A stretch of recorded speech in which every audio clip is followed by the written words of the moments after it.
There are places in this world where time seems to have stopped, where the roads end before they even begin, where the fog doesn't lift in the morning. It just settles deeper, wrapping around the trees like something that doesn't want to let go. The Appalachian Mountains have always been one of those places. Stretching across 13 states in the eastern United States, these ancient peaks carry stories that most people will never hear. Not because those stories don't exist, but because the people who lived them never made it out to tell them. This is the story of the Harlan family, a family that lived deep inside a hollow in eastern Kentucky, so far from the nearest town that the county sheriff once said he didn't even know their property existed until the day everything fell apart. A family of 3 adults, 2 brothers and a woman, who had lived together in total isolation for decades. A family whose bodies told a story that no one had wanted to read for generations. A story written in their own flesh, a dark legacy hidden in the mountains. And this documentary is that story. Chapter 1. The Hollow. That time forgot. The first time anyone from the outside world set foot on the Harlan property in recent memory was in late October, on a morning when the fog was so thick that the county social worker, a woman named Patricia Gould, had to stop her truck twice on the dirt path just to make sure she was still on the road.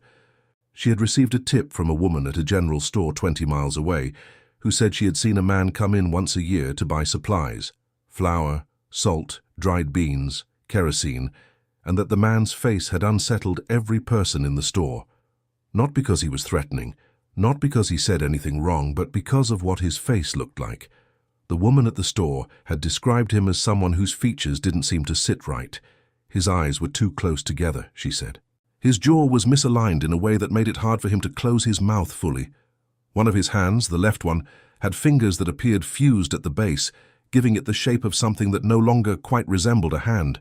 He had paid for his supplies in cash, said nothing beyond the bare minimum, and driven away in a truck that looked like it had not been washed in years. The woman at the store had thought about it for weeks before she finally picked up the phone. She told Patricia that she didn't know if she was doing the right thing, but she couldn't stop thinking about that man, and she couldn't stop wondering who else was up in those mountains. Patricia Gould had been a social worker in Letcher County for 11 years. She had seen poverty that would make most people weep. She had walked into homes with no running water, no heat in the middle of January, walls covered in mold so thick it looked like wallpaper. She thought she had seen everything. She had not seen anything like the Harlan Hollow. The property sat at the end of a path that branched off a gravel road, that itself branched off a state route that most GPS systems didn't recognize. It took her 40 minutes to drive what turned out to be less than 4 miles from the last paved surface. The trees on either side of the path were dense and old, oak and hemlock and tulip poplar, and they grew so close together overhead that the path felt more like a tunnel than a road. When she finally emerged into a small clearing, she saw the house for the first time. It was not a ruin exactly, but it was close. The structure appeared to have been built in stages over many decades, a central log cabin at its core, with additions tacked on at irregular angles, each one built from different materials, as if whoever constructed them had used whatever happened to be available at the time. Corrugated metal roofing, salvaged lumber, sheets of plywood covered in tar paper. The whole thing leaned slightly to the left, like a man with one shoulder lower than the other. A thin thread of smoke rose from a stovepipe chimney. That, at least, told Patricia that someone was home. She sat in her truck for a long moment before getting out. She had not called ahead. There was no phone number to call, no address on record. She had simply driven up here on a Tuesday morning because a woman at a general store had described a man's hands and hadn't been able to sleep since. Patricia got out of the truck, walked to the door of the house and knocked. What followed was a silence that lasted long enough to make her wonder if she had made a mistake. Then she heard movement inside. Heavy, slow footsteps. And then the door opened. The man who stood in the doorway was somewhere between 50 and 70 years old. It was genuinely difficult to tell. He was tall and lean, with the kind of thinness that suggested a life of hard labor and not quite enough to eat. His hair was dark and unwashed, pushed back from a face that Patricia struggled in those first few seconds to fully process. His forehead was broad and pronounced, projecting forward in a way that created a deep shadow over his eyes. Those eyes were small and very close together, set beneath a brow that seemed to have an extra ridge of bone above it. His nose was wide and flat and slightly off-center. His mouth, when he opened it to speak, revealed teeth that had grown in at angles that seemed to have nothing to do with where teeth are supposed to go. His jaw, the same misalignment the woman at the store had described, made his lower face look like it had been assembled from two different people. His name, he told her, was Eldred Harlan, and he did not look surprised to see her. He looked, Patricia would later say, like a man who had been expecting something like this for a long time and had simply been waiting to see what shape it would take when it finally arrived. He invited her inside. The interior of the house was dim and smelled of wood smoke and kerosene, and something older underneath that Patricia couldn't quite name.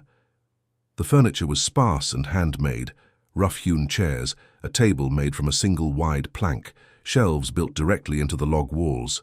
There were no photographs anywhere. There was a wood stove in the center of the main room, and beside it, in a chair that had been reinforced with lengths of rope where the joints had given out, sat another man. He introduced himself as Cutter Harlan, his brother. If Eldred's face had required a moment to process, Cutter's required longer. He was shorter than his brother, and heavier, with a spine that had curved significantly to one side, giving him a permanent tilt that forced him to look up and to the right to meet someone's eyes. His right hand, which rested on the arm of the chair, was the hand the woman at the store had described. The fingers fused at the base, the whole structure thickened and shortened in a way that gave it a different profile entirely. His left eye tracked slightly differently from his right, a condition Patricia would later learn was called strabismus and was often associated with certain genetic conditions. His jaw, like Eldred's, did not close fully. His speech was effortful and somewhat difficult to understand, not because of any cognitive impairment, she would later conclude, but because of the physical difficulty of forming sounds with a mouth that did not work the way mouths are supposed to work. And then from a back room came the third. Her name was Doris.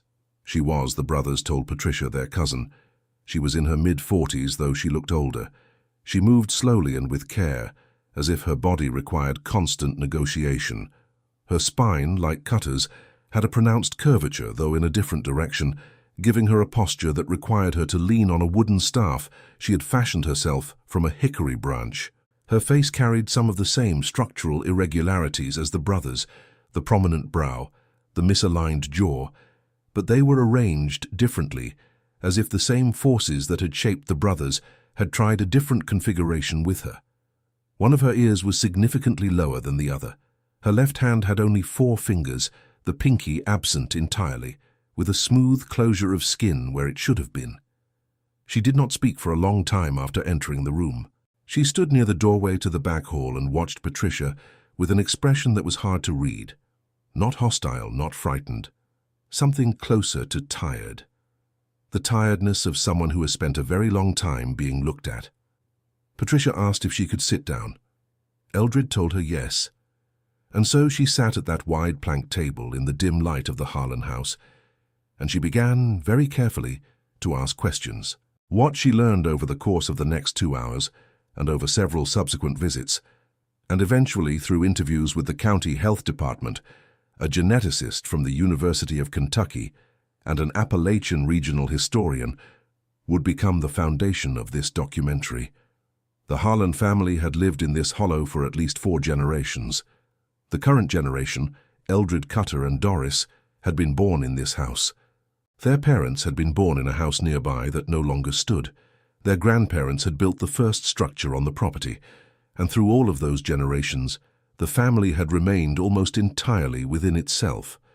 Not by force, not by anyone's deliberate design exactly, but by the slow accumulation of isolation, geographic, social, cultural, that made the outside world feel not just distant, but essentially unreachable. The physical characteristics that Patricia observed in all 3 of them were not coincidental. They were the visible record of a genetic pattern that had been reinforcing itself for generations.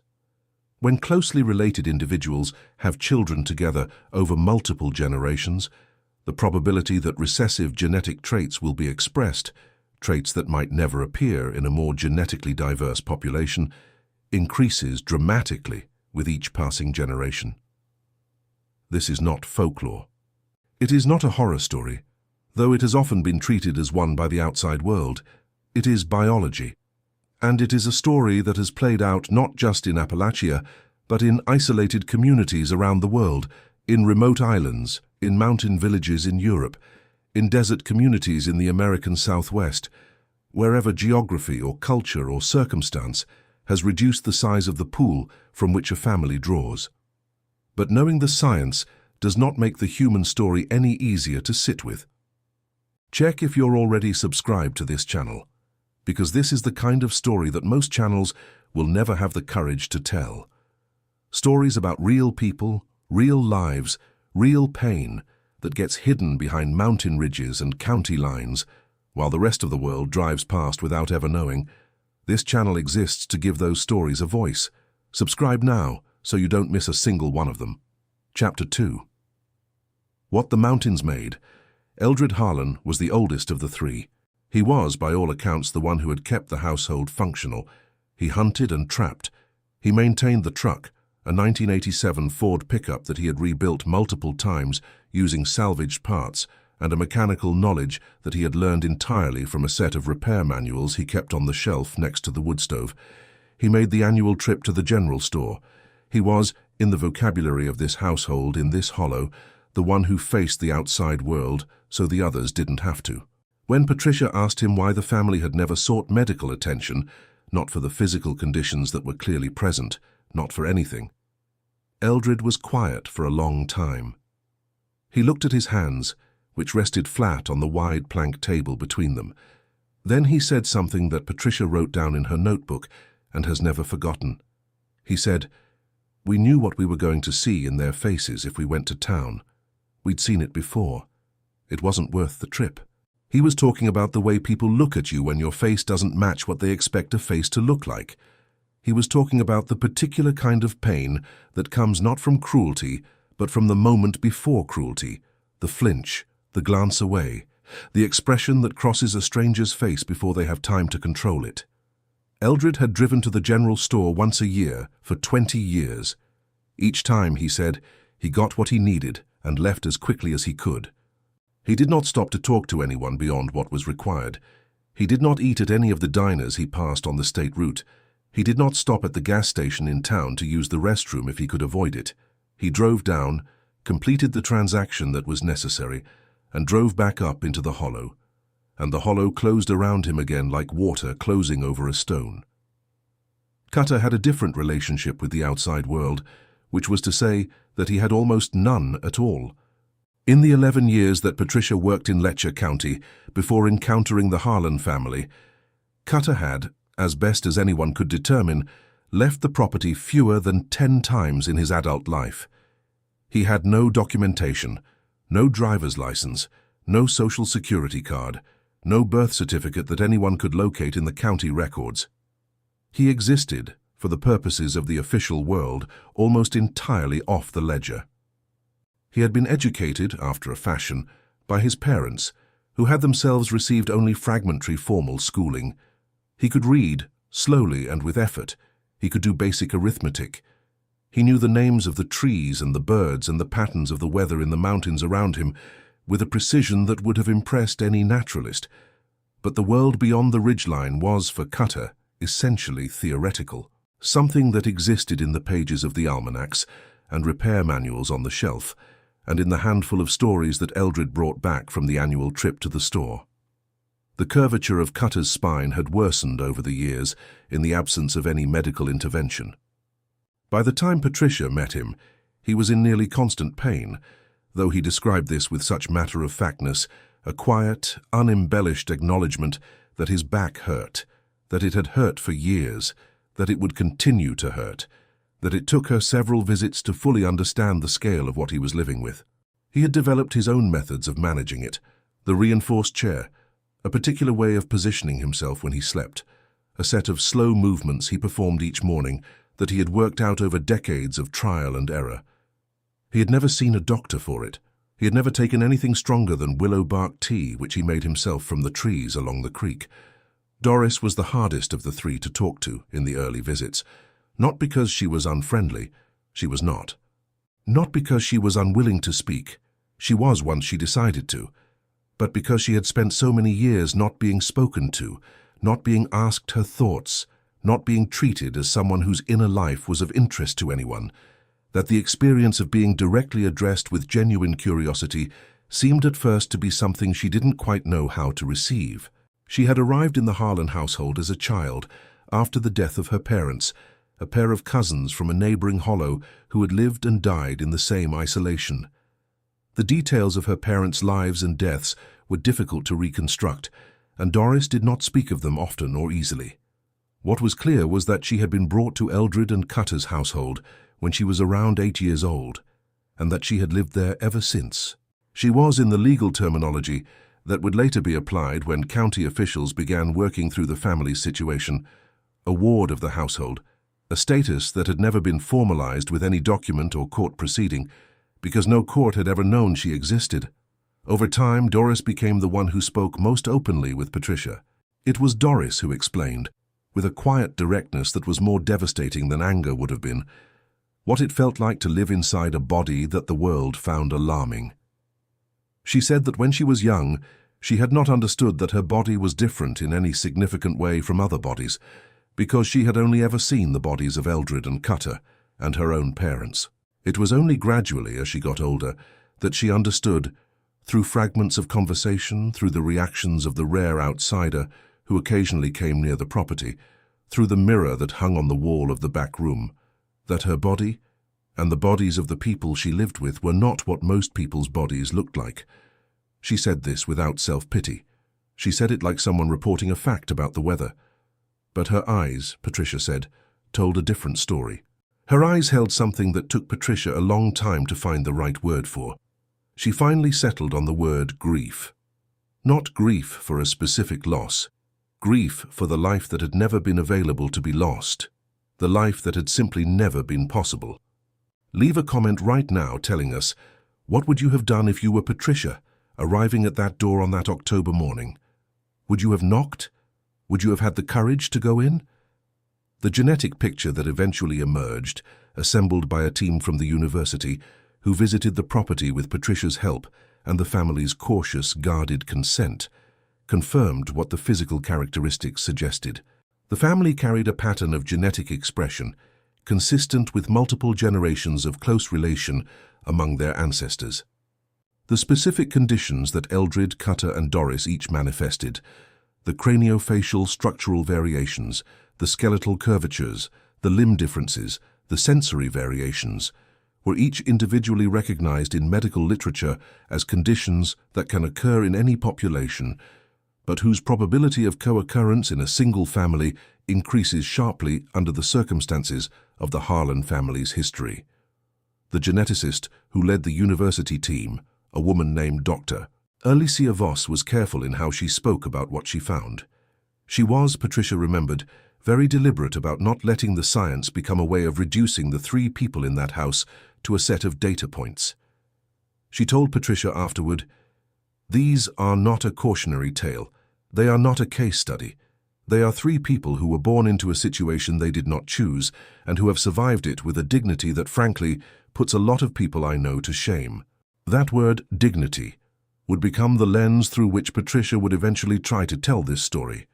Because what she encountered in the Harlan Hollow, beneath the physical reality and the genetic history and the decades of isolation, was something she had not expected to find.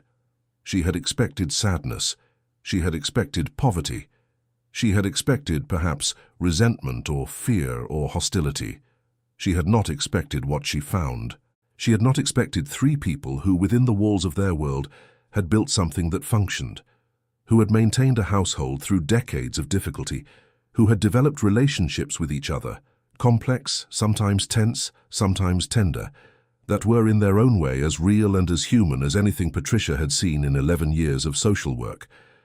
That did not make what they had inherited any less of a tragedy. It did not undo the pain that lived in Cutter's spine, or the grief that lived in Doris's eyes. It did not change the history that had produced them, but it meant that the history was not the whole story, and that mattered. Chapter 3. The Weight of What Was Inherited. The question that everyone who heard the Harlan story eventually arrived at was the same question, asked in different ways. How did it go on so long? How did no one know? How did 4 generations of a family live in a hollow in eastern Kentucky, close enough to county services to theoretically receive them, and remain entirely invisible to the outside world for so long? The answer, when assembled from all of its parts, was not simple, but it was also not mysterious. It was the product of specific identifiable forces, geographic, historical, economic, and cultural, that had operated on Appalachian communities for more than a century, and that had not disappeared simply because the calendar had moved forward. The geography was the first and most basic factor. The hollow in which the Harlan family lived was genuinely remote. The path that Patricia had taken to reach the property on that October morning was not a public road. It was a track that crossed private land, and the property itself sat in a depression between 2 ridges that made it invisible from any other vantage point. A person driving along the state route at the bottom of the mountain would have had no idea the hollow existed. A person walking the ridge above it would have needed to know exactly where to look to find it. The trees, which in Appalachia can grow to extraordinary density on north-facing slopes, completed the enclosure. The Harlan house could not be seen from any direction unless you were already on the path leading to it. The history was the second factor. Appalachia has been subject to a complicated relationship with the outside world for its entire modern existence, a relationship defined by extraction of resources, by economic neglect, by cultural condescension, and by a long pattern in which the institutions of the wider American society engaged with mountain communities primarily when there was something to be taken, and retreated when there was not. The result, over generations, was a deep and entirely rational suspicion of outside institutions. The Harlan family's avoidance of county services, of medical systems, of legal documentation was not aberrant by the standards of their community and their history. It was, in many ways, the logical extension of a worldview that had been forged by a century of experience in which engagement with outside institutions had not reliably led to good outcomes.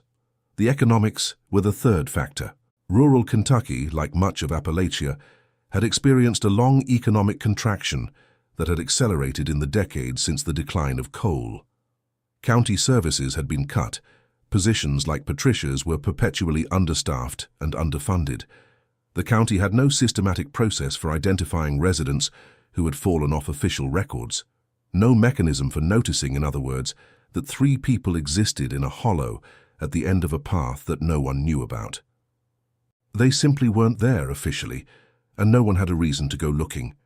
And the culture was the fourth factor, not the culture of the Harlan family specifically, but the broader cultural reality of a community in which privacy is valued highly, in which the business of one family is understood to be that family's business, in which the instinct to report a neighbor or to involve outside authorities in a domestic situation runs against a deep grain of local sensibility. The woman at the general store who had eventually called Patricia had waited weeks before making that call, and she had done so with misgivings. She was not unusual in that hesitation. She was operating within a cultural logic that said, "You don't know what you're walking into, and you don't know what damage you'll do." That logic was not wrong exactly. It just had a cost, and the Harlan family had been paying that cost for generations. When Patricia completed her initial assessment and submitted her report to the county, the response was, by the standards of county bureaucracy, relatively swift. A medical team came out to assess the 3 adults. A legal team worked to establish their official existence, to create the documentation that would allow them to access services. A social worker was assigned to visit regularly. Dr. Voss and her team at the university offered to provide ongoing consultative support for the medical questions. What no one could provide, and what no report could address, was the question of what came next for 3 people who had lived their entire adult lives in a hollow in the mountains and who had, for better and worse, built that hollow into something that was theirs. Eldred, when asked what he wanted, a question that Patricia said seemed to genuinely surprise him, as if the idea that his wants were a relevant consideration had not previously occurred to him, thought for a long time before answering. Then he said, "I want Cutter to stop hurting so much. I want Doris to have something easier than what she's had. I don't know what I want for myself.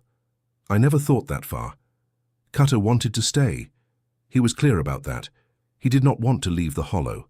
He did not want to go to a hospital or a facility or anywhere that required him to be in a place with people who would look at him the way people looked at him. He wanted his back to hurt less. He wanted, he said with a sideways kind of precision that surprised everyone in the room, to have more books. He had read and reread every piece of printed material in the house so many times that the pages of some of the almanacs had come apart at the spine. He wanted more books. Patricia brought him 12 the following week.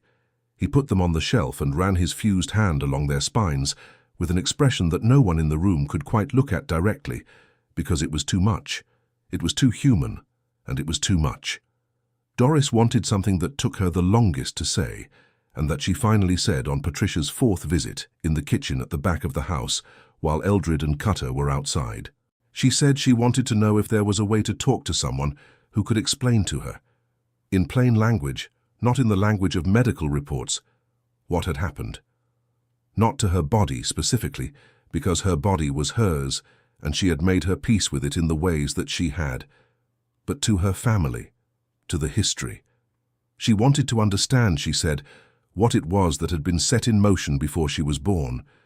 She wanted to know how far back it went. She didn't say this because she was angry. She said it because she wanted to understand the shape of the thing she had been born into. She wanted to see the whole of it clearly, even if it was painful, especially if it was painful. Dr. Voss sat with Doris for 2 hours on a January afternoon, 4 months after Patricia's first visit, and walked her through what the genetic analysis had found, not in the terminology of the research paper that would eventually be published, but in plain words that Doris asked for and received. Patricia sat in the corner and took notes and did not speak. Later she wrote in her report that watching Doris receive that information, watching her sit with it, turn it over, ask follow-up questions in that quiet, precise way of hers, was one of the most extraordinary things she had witnessed in her professional life. Not because it was dramatic, it was not dramatic. Doris did not cry. She did not rage. She sat and she listened, and she asked questions, and at the end she was quiet for a very long time. And then she said, "So it could have stopped at any point if someone had made a different choice." And Dr. Voss said yes. And Doris said, "But they didn't know what they were doing, did they?" And Dr. Voss said, "Probably not." And Doris said, "That's the worst part, I think. Not that someone was cruel, just that no one knew enough to stop it." If you've made it this far in this story, if you've sat with Eldred and his truck and his annual trip to the store where people flinched at his face, with Cutter and his books and his back and his 12 new spines under his fused hand, with Doris in that kitchen asking to understand the shape of the thing she was born into, then leave a comment right now and write these exact words: "I see them," because they deserve to be seen. Because for their entire lives, being seen was not something anyone made room for. Chapter 4. After the Hollow. The months that followed Patricia's initial report were not simple. They never are in situations like this, where the intersection of medical need, legal complexity, personal autonomy, and deeply rooted cultural patterns creates a set of competing obligations that no single institution is well equipped to manage on its own. The medical interventions that were made available to Cutter were, to everyone's relief, ones that he ultimately accepted. A physical therapist from Hazard began making monthly visits to the property, an arrangement that required significant negotiation with county administration, since home visits of that duration were not standard protocol and required significant negotiation with Cutter, who had to be convinced through multiple conversations that the benefit was worth the intrusion. The therapist, a young man named Marcus Webb, who had grown up in Harlan County and who had the particular gift of understanding when to talk and when to be quiet, eventually earned a degree of trust that surprised everyone, including himself. Within 6 months, Cutter's pain levels had reduced enough that he was able to move around the property more easily and to sleep through the night without waking. He told Patricia, with characteristic understatement, that it was better. Doris began cautiously and on her own terms to expand her world in small increments. Patricia brought her books. She had developed, it turned out, a voracious appetite for reading that had simply never had adequate material to feed itself. She read history and natural science and, unexpectedly, poetry, which she engaged with in a way that suggested she had been composing her own internal version of it for years, without having the vocabulary to name what she was doing. She began eventually to write. Not for any audience, not with any intention of being read. She wrote in a spiral notebook that Patricia brought her in a small and careful hand about the hollow and the seasons and the birds and the trees and the particular quality of the light in the mountains in different months of the year. Patricia read some of it, with Doris's permission, and said that it was clear and precise and unexpectedly beautiful. That it read in places, like someone who had spent decades paying very close attention to the world around her, and had finally found a way to put that attention somewhere. Eldred was the most complicated of the three in the aftermath. Not because he was uncooperative, he was not particularly, but because the function he had performed for so long, the caretaker, the one who faced the world so the others didn't have to, was a function that the new circumstances were, slowly, redistributing. Marcus Webb visited, Patricia visited, the legal team visited, the university team visited. The hollow, which had been a sealed world for generations, was not sealed anymore. And Eldred, who had organized his entire adult life around managing the terms of the family's engagement with the outside world, found himself in a situation where those terms were no longer entirely his to manage. He handled it with a stoicism that was, Patricia said, both admirable and heartbreaking. He answered questions. He signed documents when documents were required. He made space in the house for people who came to help. He was unfailingly polite and, in his way, cooperative. But there were moments when a van from the county pulled up the path, or when the university team arrived with equipment, or when a new face appeared in the doorway, when his expression closed in a way that was hard to watch. Not hostile, just closed. Like a door that has learned to swing shut out of long habit, and does it even when it doesn't mean to. He told Patricia, near the end of the first year of their involvement, that he understood that what had happened to his family, the full history of it, the whole shape that Doris had asked Dr. Voss to explain, was not something that could continue. He understood that it had to be named. He understood that naming it was part of stopping it. He said this slowly and with great difficulty, because it required him to say, without quite saying it directly, that the life his family had lived was not only a product of isolation and circumstance, but also of choices made by people before him, before his parents, before his grandparents, that had damaged the people who came after them in ways that could be seen on their bodies. He was not forgiving those choices. He was not condemning them either, or not entirely. He was just sitting with the knowledge of them, the way Doris had sat with it in the kitchen, the way Cutter had run his hand along the spines of new books, each of them processing in their own way the full weight of what they had been born into and what they had lived and what could not now be undone.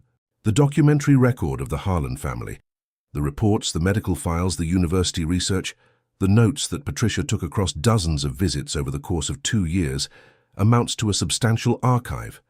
It is, in the world of academic literature on isolated communities and genetic health in rural America, a significant case. Dr. Voss's paper, published in a peer-reviewed journal 18 months after the initial contact, received attention in the field and was cited by several subsequent studies on the relationship between geographic isolation and genetic health outcomes in Appalachian communities. But the archive does not capture everything. It does not capture Cutter's face the afternoon Marcus Webb helped him walk to the far edge of the property, and he stood at the creek for the first time in years, watching the water, saying nothing. It does not capture Doris on a February morning, sitting at the window of the back room with a notebook in her lap and a pencil in her four-fingered hand, looking out at the snow on the ridge. It does not capture Eldred, standing on the porch in the early morning before anyone else was awake, looking out at the trees the way a man looks at something he has loved for a very long time and is beginning to understand he will not always be able to hold. What the Harlan story is in the end, beneath the genetics and the geography and the bureaucratic processes and the academic citations, is a story about what isolation does to people over time. Not the dramatic, cinematic kind of isolation, with obvious villains and clear turning points, the slow, accumulated, ordinary kind, the kind that happens because a road ends before it reaches you, because a county office doesn't know your address exists, because the world outside moves in one direction, and you move in another, and the distance between you grows year by year, until crossing it requires a courage that none of the available circumstances have prepared you for. Eldred Cutter and Doris Harlan were born from the same blood in the Appalachians. They did not choose that. They did not design the hollow that held them, or the history that shaped them, or the bodies that expressed the long record of that history in their bones and their faces. They inherited a legacy that was never meant to be a legacy. It was just a life, lived the only way available to the people who lived it, generation after generation, until the morning a social worker drove up a path in the fog and knocked on a door, and a tall man with a misaligned jaw opened it and looked at her with an expression that said he had been waiting a long time for someone to knock. They are not a horror story. They are not a cautionary tale, or not only a cautionary tale. They are three people who survived something that should not have been survivable, with a dignity that most of us, in the comfort of our known and documented and medically attended lives, would do well to sit with for a long time. Whose faces, if we allow ourselves to look at them fully, not with the flinch that Eldred had learned to anticipate, not with the glance away that Cutter had spent his life absorbing, tell a story about what human beings are capable of enduring, and what human beings are capable of building, even from the materials that circumstance provides, even in a hollow in the mountains, even from blood that has run too close to itself for too long, even from a legacy that no one chose and no one intended, and everyone in the end was left to carry. The hollow is still there. The house is still there. The smoke still rises from the stovepipe chimney on cold mornings. The trees still close overhead on the path. The fog still settles in the depression between the ridges and does not lift until late in the day. But the door opens now, occasionally tentatively, on terms that are still being negotiated between three people and the world that finally came to find them.